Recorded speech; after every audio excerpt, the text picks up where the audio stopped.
So now I want to turn to our panel and this larger question that I think we should address, and I think we really do want to hear from the community as well. So we do have mics standing by. Can we bring all of the panelists up, and while they're coming to their seats in no particular order, come on up everybody, I'll introduce you in a moment. I want to again thank everybody who sponsored this event and our partners, and especially the Laurie Carlson Progressive Ideas Forum for providing major support to make today's events possible. Again, the question we want to address now is the one Rosario Dawson had intended to address. So I want to honor both the spirit and the letter of her question. I've posed the question in a rather controversial way, just to keep everybody awake in the late afternoon. So don't be offended if I ask you whether the environmental movement is standing in the way of positive environmental change. Now, before you start throwing bottles and rocks, there's reasons that these arguments get made, but they're really diverse. So from the arguments themselves, from certain people in the community, one might argue that there's a lack of diversity of both ideas and faces in the environmental community from that side. And from the other side, there's a complaint that maybe there's a lack of engagement, for example, with the business community or sustainability in industry. So there's all kinds of critiques that are lobbed at this poor, beleaguered set of organizations who are all represented here and are our brothers and sisters in effecting change. So let me ask the question a little more specifically, and then I will introduce our panelists. Given, as China Miéville signaled at the start of today, that in the Anthropocene there is no single royal we. If you say we, you're telling a kind of a lie. Let's ask the following questions. Who is the environment for, so to speak, in the Anthropocene?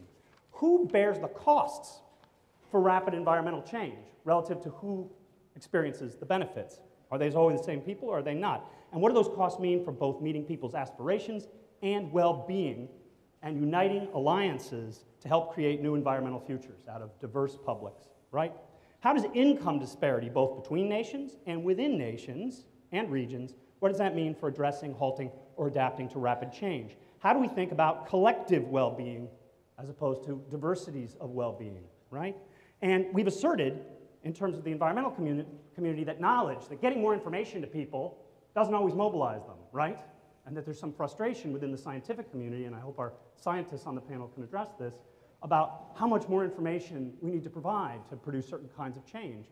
Maybe it's not information we need, it's something we heard today. Something really very different has to happen. What is that something very different? What does it look like?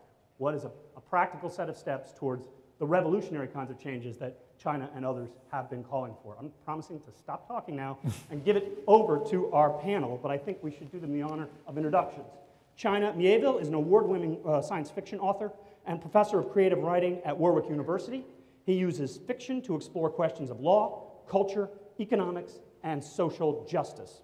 Next to him, Dr. Sarah Moore is a professor of geography at the University of Wisconsin-Madison and an expert on inequality, justice, and the international hazardous waste trade.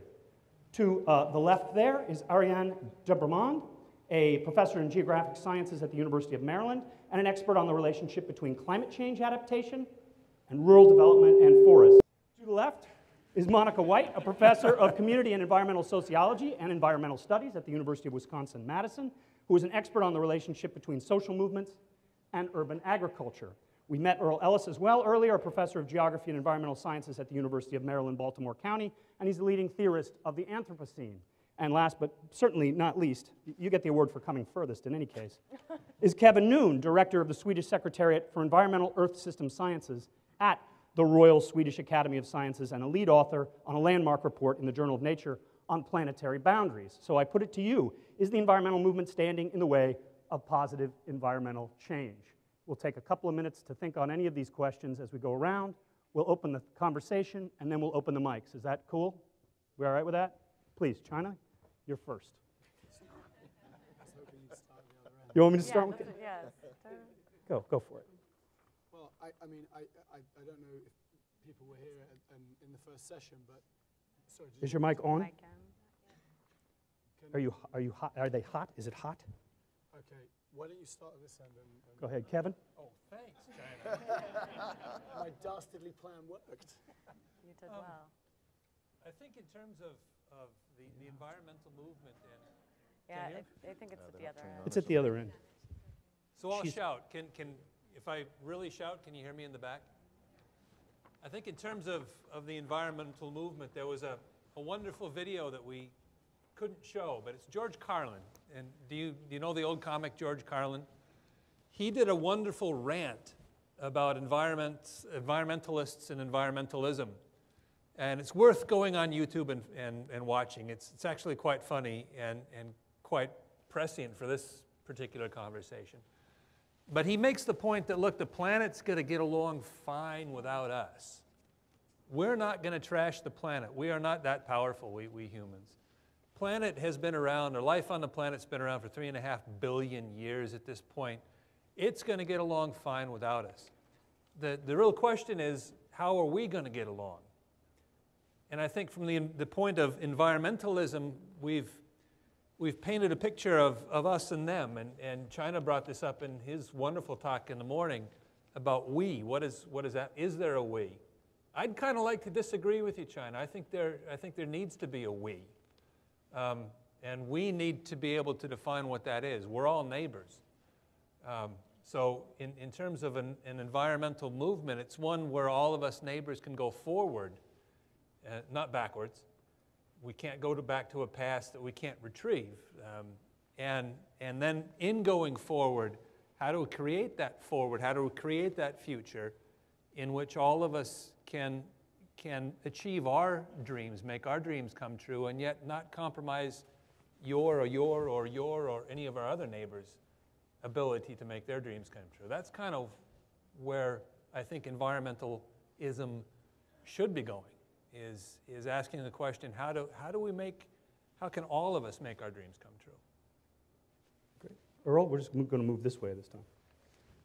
So, yeah, I don't have all the answers to this one. This is probably one of the central questions for society forever, right? How do we make it work for all of us? But I see environmentalism is a very interesting notion. This idea of conserving the environment, and then this question comes up. Conserving the environment for who?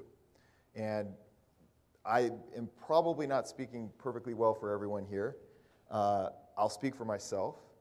I am from a privileged background, right? My aspirations are different than those of most of the people on Earth. The opportunities I've had have been, I think, in many ways, it's been easier for me than it's been for so many people that are trying to get enough energy to cook with. I mean, for a lot of people, life is a daily struggle. And whenever environmentalism, and this is not all of environmentalism I think has very high aspirations. It does aspire to be good for everyone. I think that is in the roots of the idea. It's in the intentions of people who are environmentalists, is this idea that we are going to do something good for everyone. I think that's inherent to the idea. But I think there are times when the folks who are espousing this view, folks like me sometimes, lose track of the fact that sometimes the environment that I aspire to is not the environment or the aspiration of most people on this earth. Most people on this earth right now are not the most concerned about the environment. I think that's not my opinion. I think that's a fact. Most people are concerned about improving their lot. And a lot of those folks are in a situation where their lot has a lot of improvement that could be made. And whenever environmentalism doesn't recognize that, when it looks at the problem as purely a problem of the environment and not as a problem that really, number one is, how are people going to meet their aspirations? I think whenever it gets in the way of that, then it can stand in the way of progress, both in environmentalism and it creates this, well, that already exists, this division. So it makes us not all we. Being an environmentalist can sometimes be putting oneself in a particular situation in opposition to the aspirations of a large part of humanity. It's not just the bad guys with the coal-fired power plants. There's a lot of folks who are not putting the environment first for good reasons. So I think that's one of the greatest challenges, how to make environmentalism support the aspirations of those who really need to develop. That is a really big challenge, and I think that, for me, that's the big question. How can we do that? How can we make environmentalism aspirational and good for the folks who really need to move the most forward. Dr. White? Yes. So I'd like for us just to take a moment to sort of look around the room. Take a moment to look around the room. I don't think that the environmental movement has, I think it has an image problem. I think it has a language problem. If this room and other rooms similar do not reflect the demographics of the US, then to address the question is to address the question without accurate, sufficient information. And so I think that what happens is that we often, particularly when it comes to communities of color, we talk about problems. We talk about deficits. We talk about exclusivity. We talk about communities of color as an afterthought. We talk about, we don't want to talk about shared power. We don't often talk about respect. And so if we're going to make sure that this movement is one that is inclusive, then I think we need to change the frame. So what does the frame look like then? We don't ask just who's at the table, we ask who's missing from the table. We need to have a conversation, one that engages and respects communities that are actively involved in responses to food insecurity, climate degradation, and what have you. I think that when we do that, it's important that we do a power analysis. Do our organizations reflect the communities that we're supposed to serve? So I'm asking you to do that as you think about how we move forward. When it comes to urban areas and looking at issues of the city, we often talk about urban problems without recognizing that people who live in urban areas actually do have answers. They're engaged in solutions. So how can we build the capacity of those who are engaged in urban solutions without talking strictly and only about the problems? So if we're thinking about the disenfranchised, those who are disproportionately impacted by the environmental degradation, yet those who are using, in some cases, the least amount of, right, causing the least amount, I think it'd be great if we can talk to communities and ask, what are the questions? What are the critical questions that are impacting your community? How can we engage you in ways that honors and respects the legacy, the history of the work? It is not okay to assume that communities of color do not have a language of environmental sustainability and stewardship. The problem is you're not in the places where these conversations are happening, and you may not be literate in the language that people use to grapple with these questions. So if we think about self-determination and how do we build capacity of community members to solve their own issues, how do we talk about self-reliance and strategies and ways that it's not just about my own home, it's not just about what I eat, it's about what we have access to. How do we respond to this in terms of community? And so I'm encouraging all of us to not just go into communities and not just think about things in terms of a deficit model. Many times we go in and we say, this is wrong, this is wrong, this is wrong, this is wrong, and this is wrong. And then we hold the data up in front of the faces of those who live in these communities, and we say, okay, now what do you want to do? How do you want to respond? That's the wrong way to do it. If you start from an asset-based approach, there is not one community that does not have something upon which we can build. If I tell you, here's one standing community organization or infrastructure, here's something we can do. How can we build the capacity for this entity to respond? You leave people feeling better, more engaged, more willing to have conversation, more willing to come to the table instead of saying what's wrong. So I think it's important for us to look for answers and solutions from within. How are people engaging and grappling with these questions? I think it's not safe for us to assume. I think we have to build community and to do so using organic solutions. That's great. Keep going. Yeah, so, is my mic on? This would, I'd say, really connected to what I've been thinking about in terms of the question of decision making. And China sort of brought up the issue of, does knowledge, really change our decision processes? And how much information do we need, and how certain does that information need to be before we're ready to be able to make the kinds of changes that I think a lot of people in the room feel like there's enough evidence to make at this point. And when I saw that question, I started to think about, well, who are the people that need the information, and how do we, in terms of thinking about the environmental movement, and I don't truthfully even think about the environmental movement anymore. I think about sort of moving from poverty as like broader than the environmental movement and a backing of that. But how do we communicate with the communities that are so increasingly across time and space away from us and the things that we consume every day. So, every day we probably put something in our mouths that contains palm oil. Every day we probably put something in our mouths that has sugar. Every day we probably put something in our mouths that was made with soy.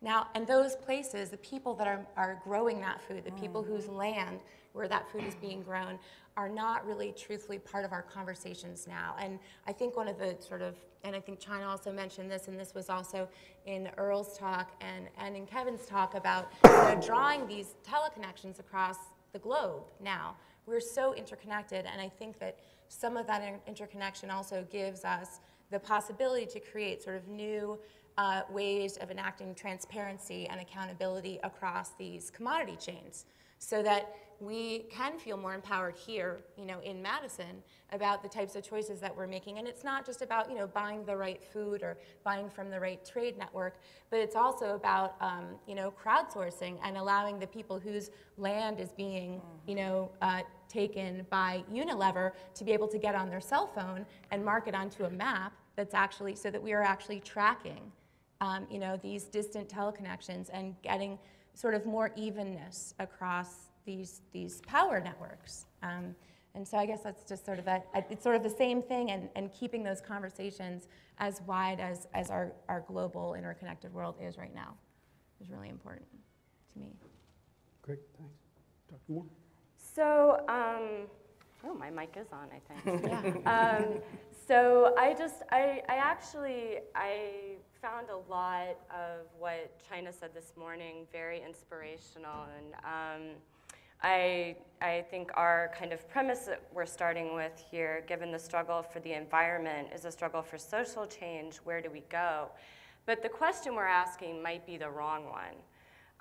In terms of, is the environmental movement standing in the way of positive environmental change? And what I mean by that is that I find it very interesting that here, 90 minutes away from Milwaukee, home of the history of sewer socialism, less than 3 hours away from Chicago, home of Hull House, very famous settlement movement in the early part of the 20th century, that we think somehow environmentalism is irrelevant. And what I mean by that is that we've decided that environmentalism is separate than urban public health. And that's what leads people, the people that China was citing today, to be able to say, it's not an environmental problem in South LA, it's a public health problem. And so I think we've forgotten a history of urban environmentalism precisely because we gave it over to Big Ten environmentalism to say, define what our goals should be and define what the struggles are. And so I think if we reorient that question and say, really, how do we get back to that history? Then what we find is the really great and interesting work that Monica's talking about in communities. Then what we find are really vibrant environmental justice movements that exist in place and that need to be supported. So I sort of just, I think that's my only interjection at the moment, is just to think about why we think of environmentalism as this dead thing, and that I think that's in part our short memories of what it can be and what it should be. Great. Sure. Yes, I'm following on from that. I just wanted to kind of respond to what Kevin said. My attitude, excuse me, my attitude to the we is like St. Augustine's attitude to temperance, is grant it me, Lord, but not yet. Because I think that the belief that there is now a we is precisely one of the things that stops there actually being one in the future. This, to me, is the key point. And I think that, so this sense of fracturing is not like something that I believe in as a kind of aesthetic choice. It's a sort of cold, hard, dispassionate view of the facts, rightly or wrongly. That lack of a sort of single voice doesn't just mean what I think is the fundamental schism, which is an economic schism, but you can also kind of collapse it down into smaller scales. And so to a certain extent, the very question, following from what you're saying, the very question, does environmentalism do this, that, or the other, is is a flawed premise because, you know, Greenpeace is environmentalism, Sierra Club is environmentalism, the Indigenous Environmental Network is environmentalism, land struggles, you know, are environmentalism. These are not just sort of different aspects of the same thing. As I was trying to say about the example of the IEN in my talk, sometimes they pull in radically different directions, and I think that that is because of, you know, which side of the non-we they orient. So, you know, you know, is environmentalism standing in the way of social change? Some of it, but then conversely, you know, that is not to say, well, we have more important things to get on with. The whole point is to say real social change minus, you know, a radical reconceptualized notion of environmentalism, of ecological justice, is not real social change, because this is a political question. So, so I think you know, we have to kind of fold it back in that way. All right. Well, I've got to tell a story then. I wasn't going to talk, but I spent the day at because I want to really give props to our brothers and sisters in the environmental community. I believe that all of the debates that we're talking about occur in those organizations Sure. in a way that's really exciting. So I spent the day at the WWF, which I now call the Worldwide Fund for Nature, but they used to call the World Wildlife Fund. Doesn't matter. It's a big panda, right? So I spent the day in the panda, and if you start in the basement, you meet the biologists. And the biologist told me candidly, what we really need to do is just arm the hell out of a bunch of people to stand around a fence and protect the last gorillas. And to hell with the rest of this stuff about social justice in the community. It was a very candid moment. If you go upstairs to the second floor, you meet the social scientists. And they all say, it's going to all be about community. It has to be about livelihoods. It's about local people's values. We have to start with communities. We got to get rid of this like armed fence patrol approach and this market-oriented approach. But if you go upstairs to the third floor, you'll meet the CEO who's come out of marketing. And what she says is, to heck with this community thing, it's too disaggregated, too expensive. We can't turn into a police state like the biologists want us to. The key is to control the center of the supply chain, which means Walmart. Now, that's in one day, in one organization, and with a reasonably diverse workforce, actually, within that, women, men, people of color. And the WWF is actually really interesting. And I bet everybody here who's engaged in environmental movements, which is a lot of you, probably face these same conversations all the time. So all I wanted to do is say that these things, recovering these histories, dealing with these contradictions, trying to put ourselves in a different place and then think all of these global ways, I just want to say that everybody who's probably got a shop over there, I have to say that because I'm the director, but I believe it. Everybody who set up shop next door probably have these discussions. So the question is, how do we have them out in the open? Because the WWF didn't want me to tell that story on the show. And I think, to what degree can we make a collective effort to be vulnerable enough to talk about markets and diversity and justice and admit that we don't all agree? And so far, I think we've been hesitant to do that because, as many people told me recently, that would set us up to get knocked over by a collective enemy of some kind that's lurking out there. So that's all I wanted to say, was just to tell a story to speak to that. Would anybody like to follow on any of their comments? After that, I think we can go to microphones, but any other thoughts on these questions? You got something? No, I'm pointing at the microphone. All right. So if somebody would like to ask a question to the panel, you're not going to get a brain trust like these 6 in one place very often. So seriously, we got lucky here. They really stepped in when Rosario couldn't make it. Go ahead, please.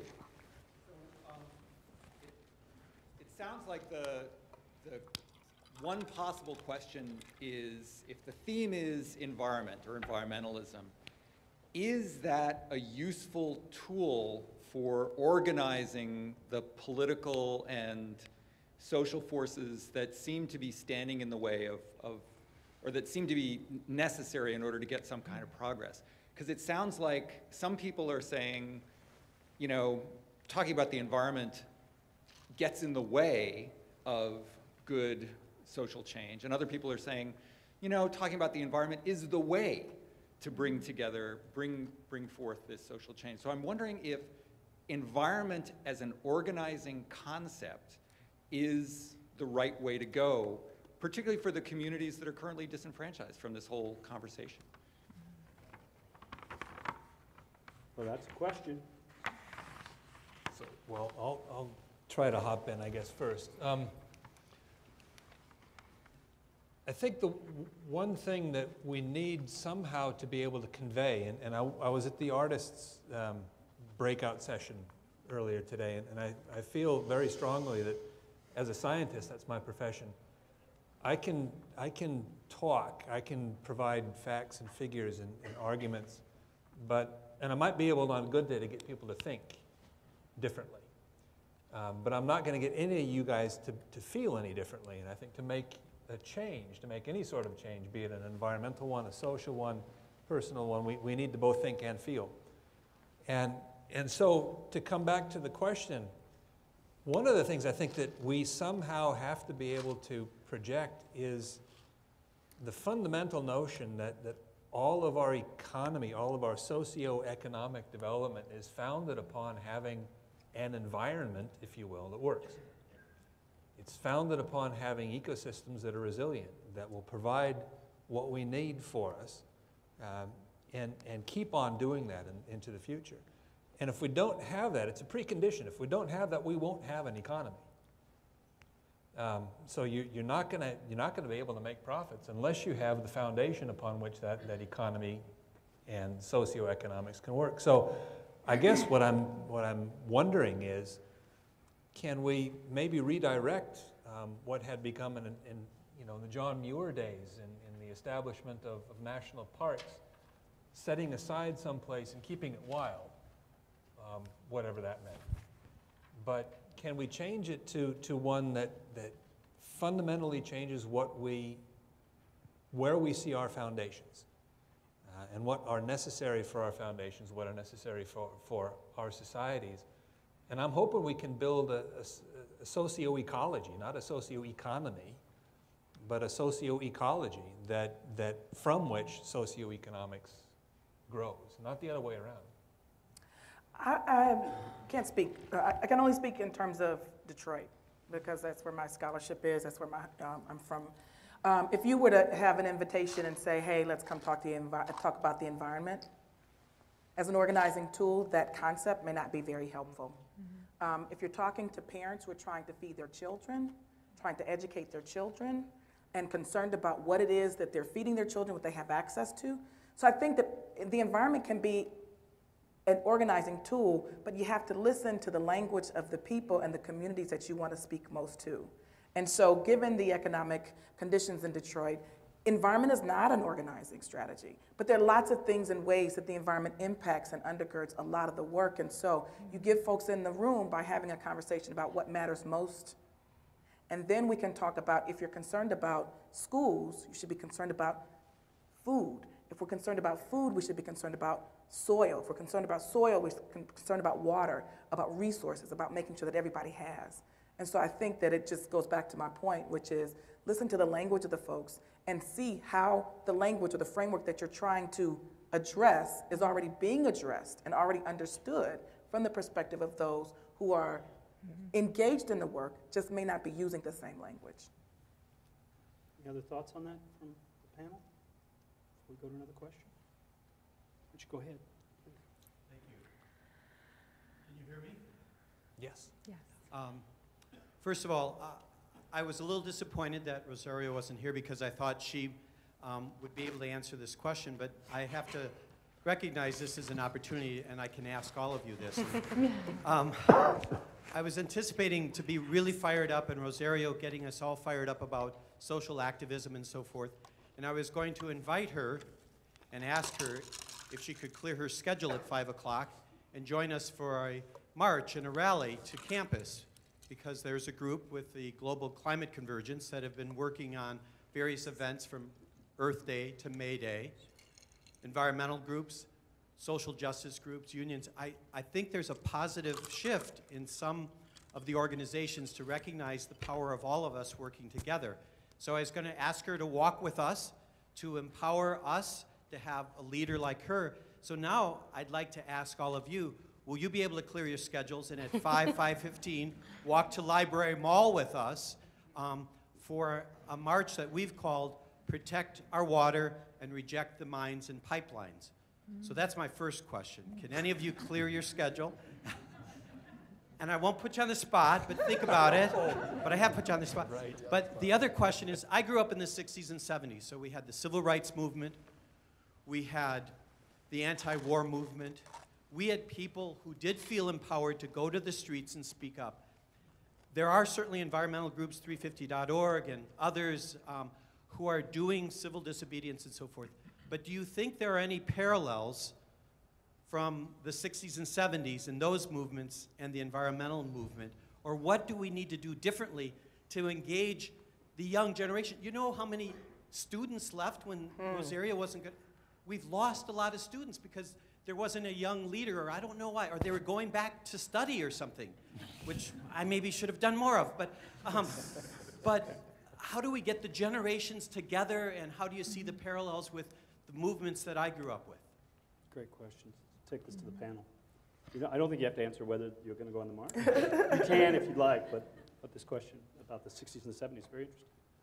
I mean, fairly straightforwardly, I think, you know, the environmental justice is a civil rights issue. I mean, to repeat some of the stats from, you know, from this morning, I mean, it's not controversial that fines for, you know, toxic waste in predominantly white areas are 5 times lower than in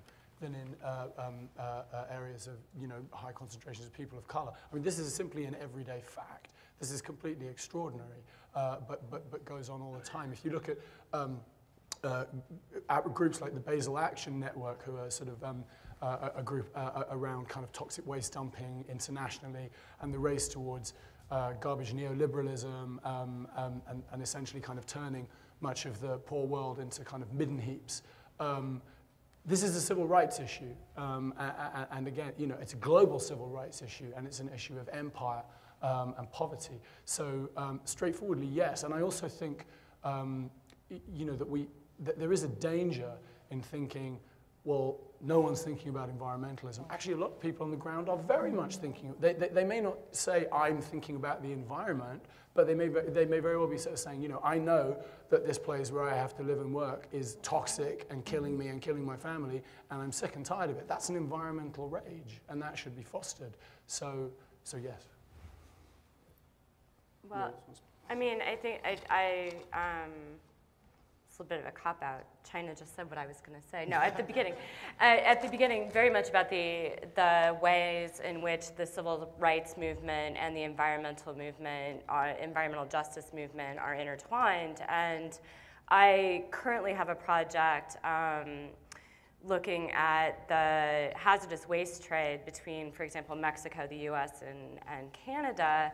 And what I found is that, as China pointed out, there are a lot of places in the world, a lot of countries in the world that are becoming global dumps, right? You hear of piles of e-waste, of piles of hazardous waste, and the Basel Action Network is very much directed at that. But there's a subnational distribution of those as well. So if you think about where a lot of that waste is going within a country, what you find is that there are specific cities, particularly where we are, the burnt out post-industrial Midwest, that are being dumped on by the rest of the US, by other places around the world.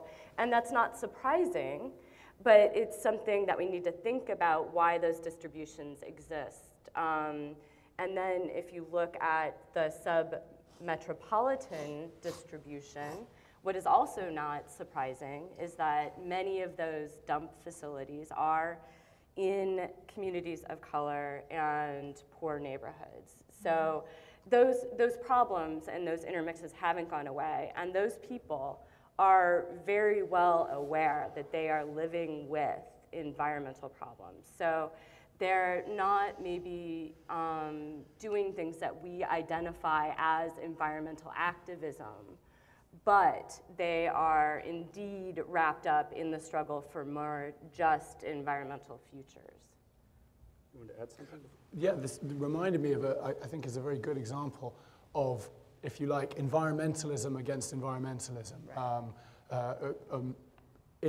A few years ago, there's an Australian an aid organization that does kind of outreach in various parts of the poor world. And I was reading one of their publications, and it's an example of a group of young, doubtless extremely well-meaning Australian students who were going to the dumps of Tonga. Tonga has these giant dumps in which people eke out a living. And they're going to the dumps of Tonga and putting on little puppet shows to encourage children to recycle their plastic bottles, essentially. Now, the Australian government is bankrolling, particularly at the time, was bankrolling the government of Tonga, sending arms, militarily supporting a government that was predicated on trying to increase its wealth through selling itself as a dump.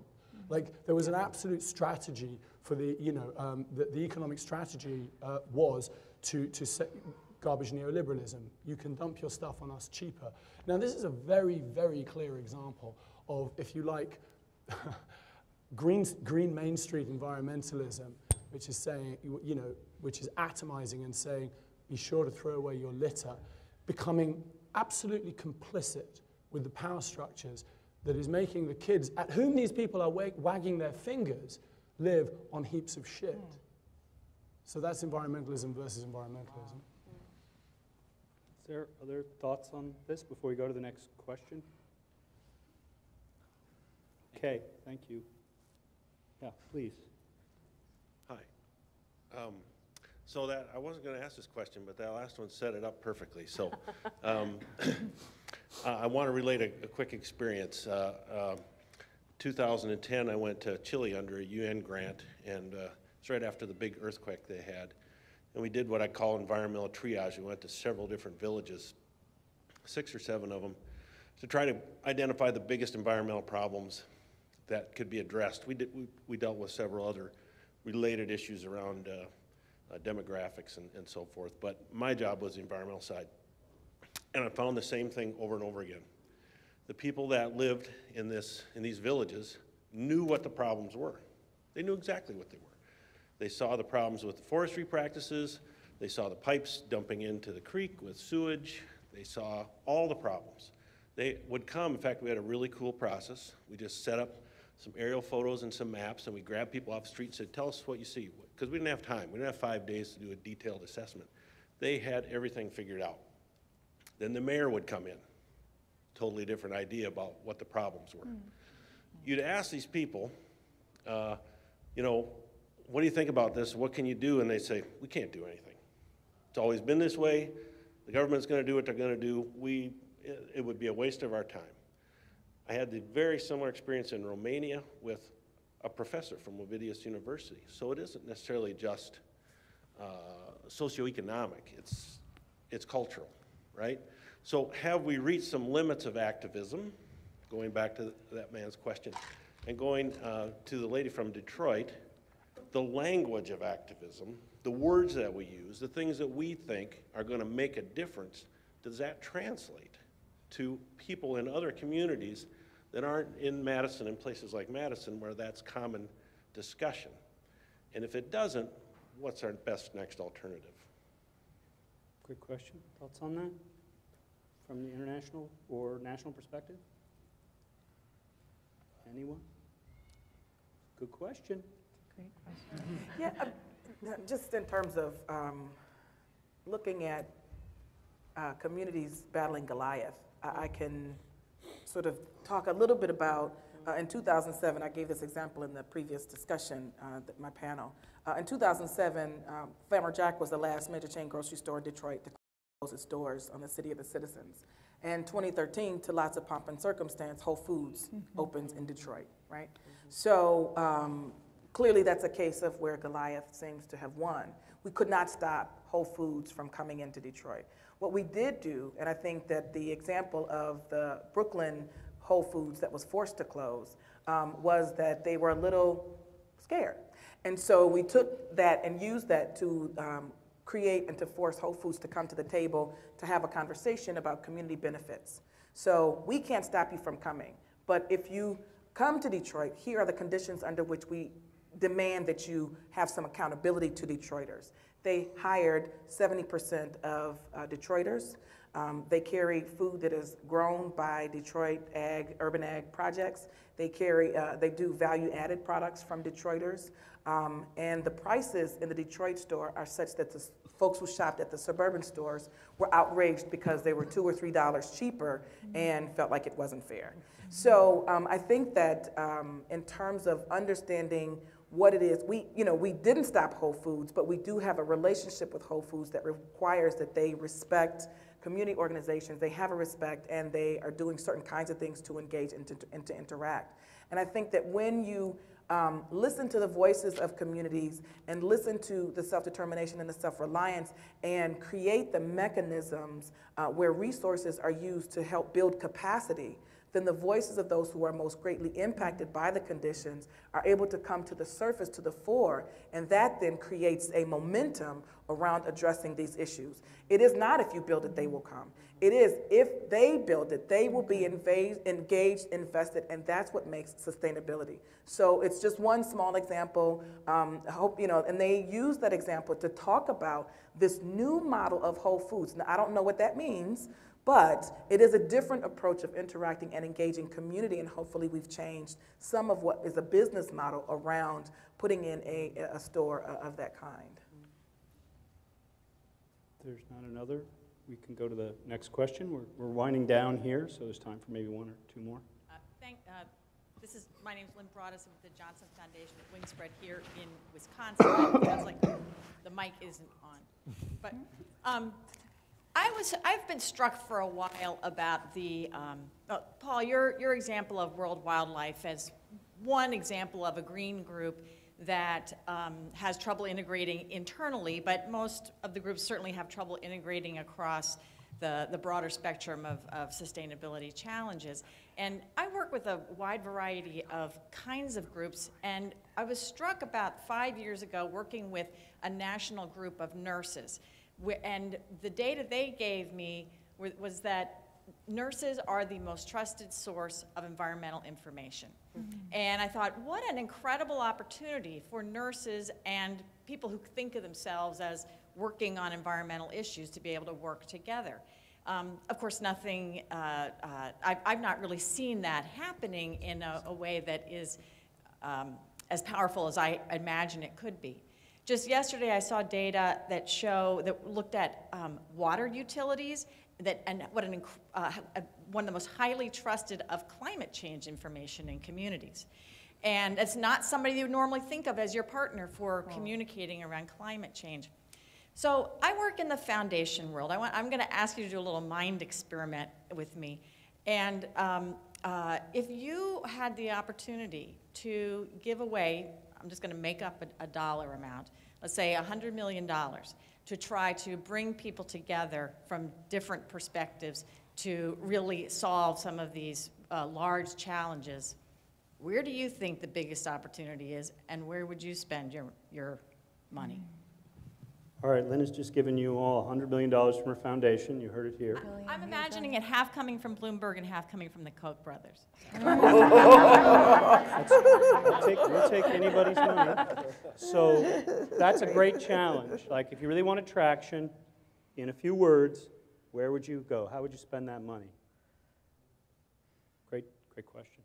So I think we've just been left with public transportation blasting Rush Limbaugh at you the whole time. Wow, that's an excellent question. Because I have done work in community and school gardens, would be interested in hearing how, also talking to Monica about where you think that kind of interjection would be most useful too. But that would be an area. I think food is so fundamental to the way we all live with the environment and with each other, that an intervention in that arena, and I could understand that in that case, all of those other players would be really important. Nurses would be very important. Utilities would be very important. Anybody who does municipal management would be very important. I'm not sure. Yeah, that's a great question, and I don't have a great answer. What I will say is that throwing money at organizations is not the solution. So I will say that given the nature of what people are arguing is the nonprofit industrial complex, that in some ways throwing money creates a worse problem.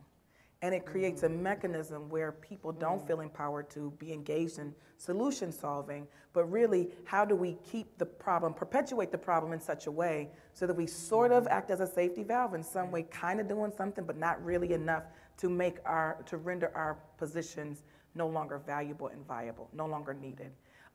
So it is I would really struggle with that and really do see a lot of the technology coming out of the urban ag movement in cities like Detroit as, pennies to the dollar, right? How much does it take to, pull, plastic over hula hoops to make as opposed to a $50,000 a year budget for an executive director of an organization, and so it's a really tricky, one that really needs, it deserves a worthy answer, and I just haven't seen a way that money is a solution for bringing people to the table, solving the solutions. I just don't see that as the solution.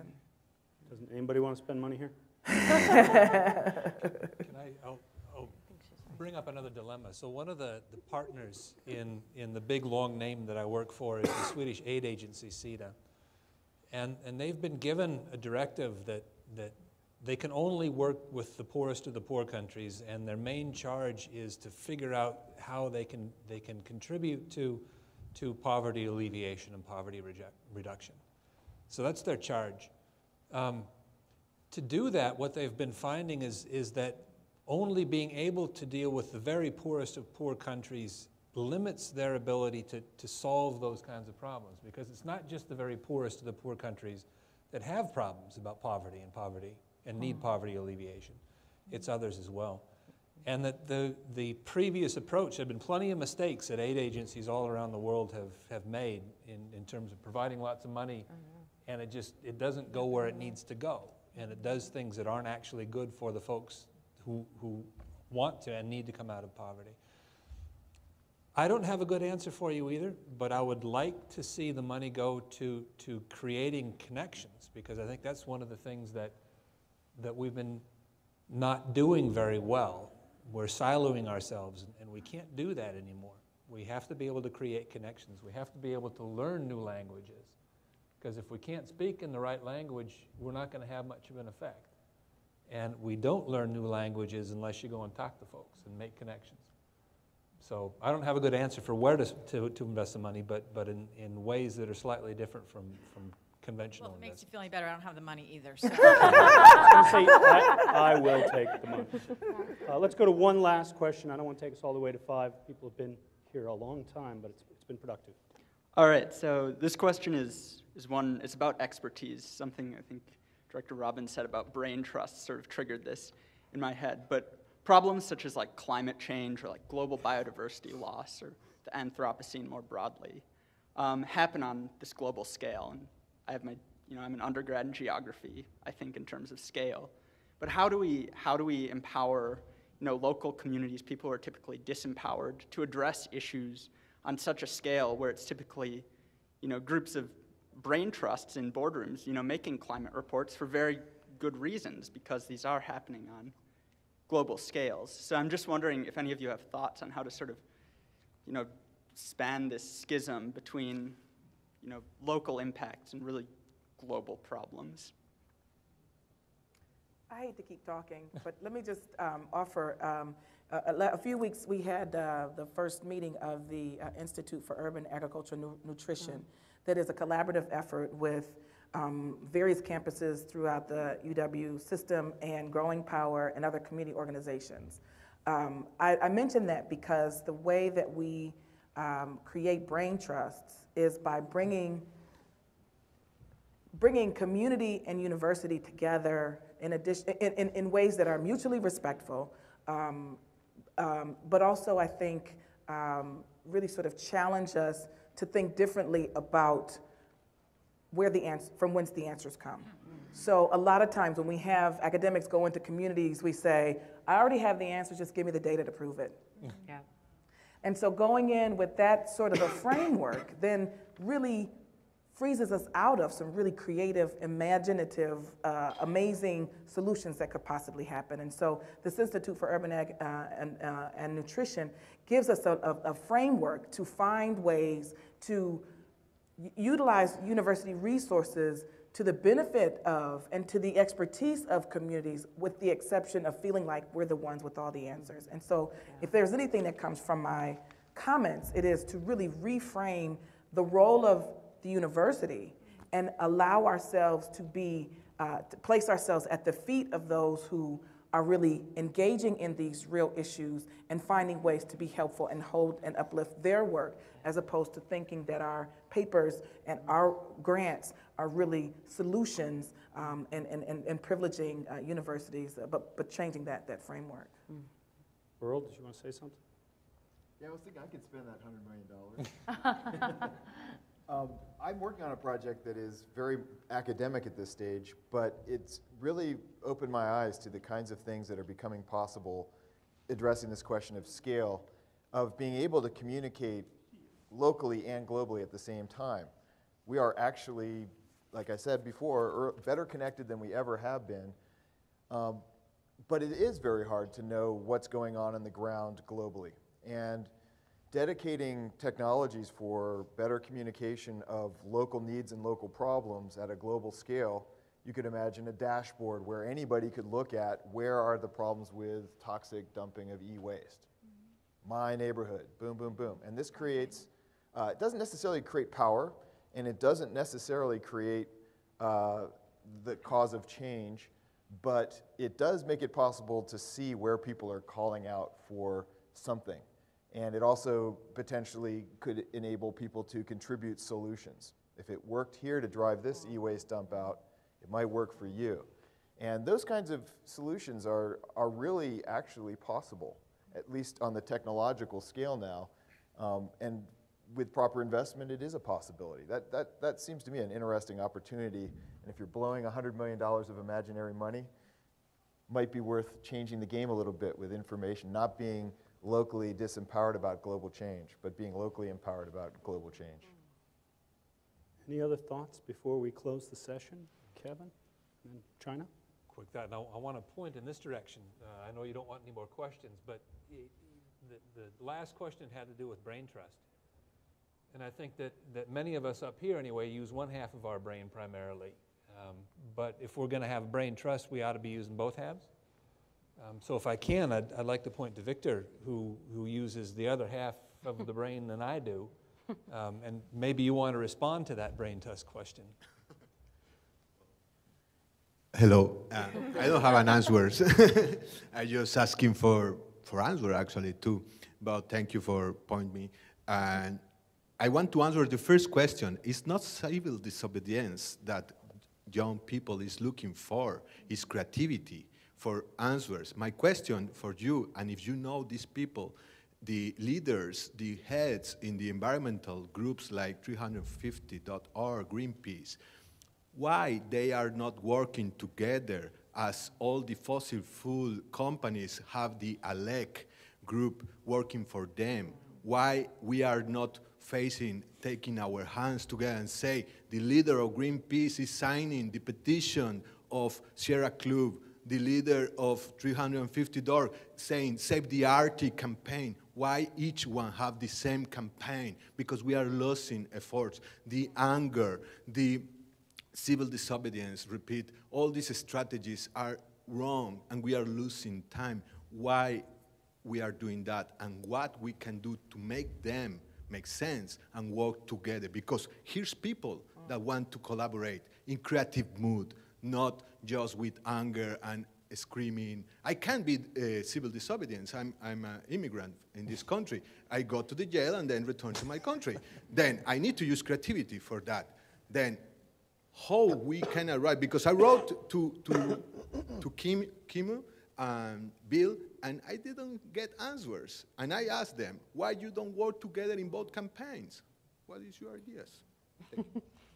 Okay, I'm going to give China, you did want to say something. I'm going to give China Miéville the last word. I know many of you had questions. Many of these folks will be milling around for a few minutes afterwards. I didn't want to cut it too short, but I thought we'd end on a bang. You got it. Well, you had something to say. I wanted to say something very quickly in response to this question about expertise and empowerment.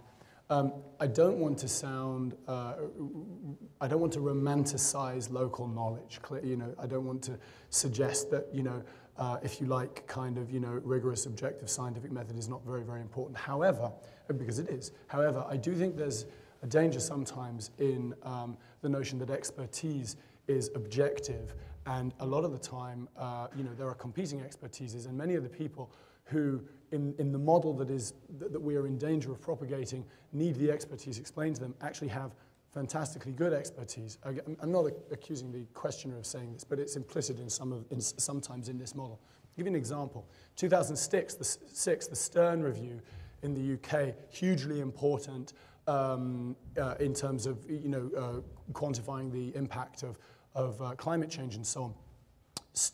Lord Stern, by any standards, is very much an expert. He has massive expertise. His expertise is economics. And the model he proposed to fix climate change was a market model. It was a model of trading, of offsetting, and so on. Fast forward a few years, I'm sorry I keep bringing them up because I think it's a fantastic organization, the Indigenous Environmental Network. And the leader of the Indigenous Environmental Network, who is not a world-renowned economics expert, nor someone with the same credentials as Stern, to me, perfectly and brilliantly described the fallacy at the heart of that particular market model of offsetting when he said, this is the privatization of the sky.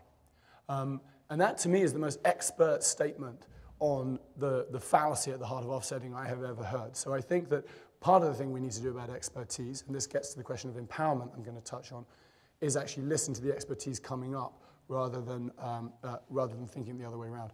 Final thing in terms of the question of empowerment. You hear quite often, including in the activist community, how do we empower local people? As if power is something that we have, and we are the vectors to positively infect other people with it. Now, the suggestion that there's a kind of blank canvas of people with no power, and lucky them, we've come along. And if we can just get it right, we can give them the power. How about a different model? How about, in fact, those people have massive power? However, as one of the earlier speakers was saying, the problem is not that they don't have the knowledge, the expertise. They know, as he said, where the outflows are. They know what's going on. Not that they don't have the power, but that they feel that they don't have the power. There's no point trying to change things. And what that means, it's not a question of us giving them power. It's a question of us standing alongside them as they remove the obstacles to the power that other people, the not we, are putting in place. Okay.